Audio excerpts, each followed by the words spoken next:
more than we turn up next week and we play another opposition. And that's all we need to focus on. So the circumstances, how it's playing out, I'm more concerned about the standard, to be honest with you. That's right now, if you ask me, that's what I'm concerned about. What do you make of it, Kingy? We will start with the Blues because they're the biggest story. Yeah, they are. And there's not much a coach can do when you haven't got that absolute 100% buy-in from the group. And last night, there were 3 or 4 occasions where Carlton players chose not to commit their bodies to the cause, and that, for whatever reason, permeates through the group. And it's some of the senior core players. Yeah. So let's name them. Doherty was one again. Yeah, Doherty was one. Williams was the other. Yeah, Williams again. So at some point, this is what Vossi's talking about. They're the minimum standards that when you put the jumper on is part of the package. It's not just what you do with the footy and how you win the ball and all that sort of stuff. You have to put your body on the line. It's probably once every 8 weeks in footy. There's an opportunity to maybe take a hit that you don't love. And I think when you get a bit older, you can manage your way around that a bit better, and you can avoid contact. You can avoid those bumps. But Doherty's haven't been missed the last couple of weeks. That's 2 in 3 weeks now. Yep, and there's some that you can't avoid. You just you have to go, and he was absolutely one of those. So you worry just about where he's at in his career. Sitting next to Hodgie last night, and he played in those great teams, and you said, well, how do you address issues like that? And he said, well, if you're not prepared to do it, you just will not have success. And it's player-driven thing where good sides, and we've all played in good sides, you don't even question that.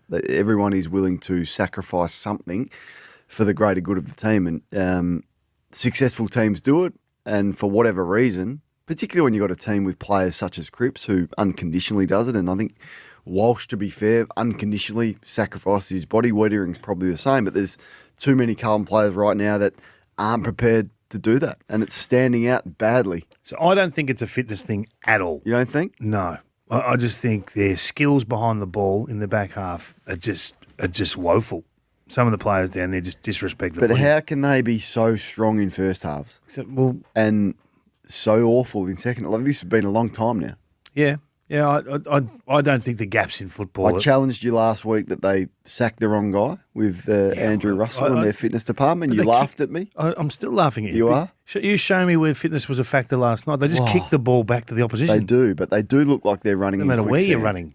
There's no speed or power in that side. Ollie Hollands kicks a ball, it has to travel 15 metres and go straight to the opposition. That is nothing to do with fitness.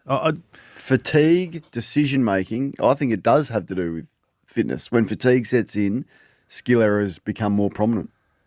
But everyone's operating under fatigue. I don't think the gaps between Collingwood's fatigue and Carlton's fatigue is significant enough to represent like it did on the scoreboard. But this is what their lot now. They have to accept all these questions because they've put themselves in these situations. So when Paddy Cripps has a game that is not one of his best and has one clearance, who steps up?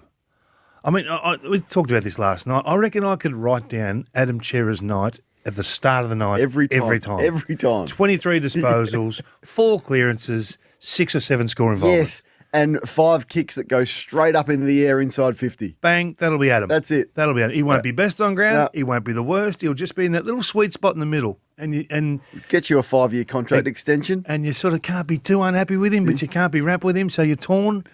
I think Williams is the same. They'll do some things that'll really excite you and some things that really disappoint you. Acres. They've just got too many of those guys in the team that have sort of plateaued. Like Sam Walsh has plateaued.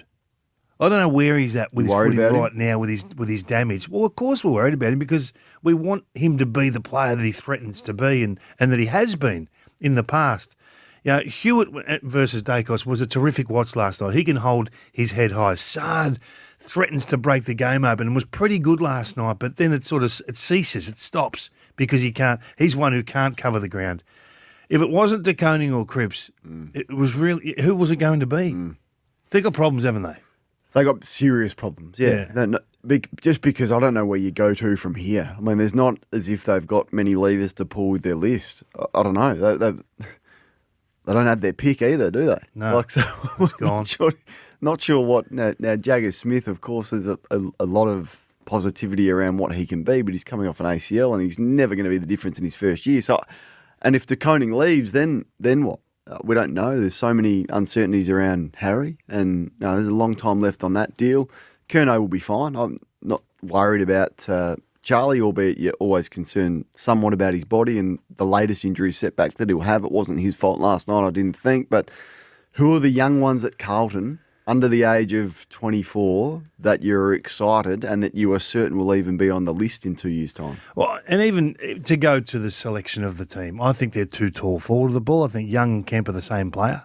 Like, how many of those can you have in your team? So they got Silvani that they like to use as a swingman, but they're already too tall forward of the ball, 3 talls, unless they're absolutely functioning and firing. Haynes and McGovern are a concern. Haynes, I don't think he's got a function in this team. I don't know what he brings. I really don't. And we've been critical of that for most of the year.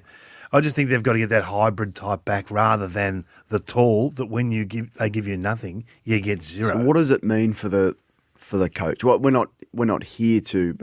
I think you and I have both been pretty positive about Michael Voss for a fair amount of time now. But those questions are going to start to arise as well.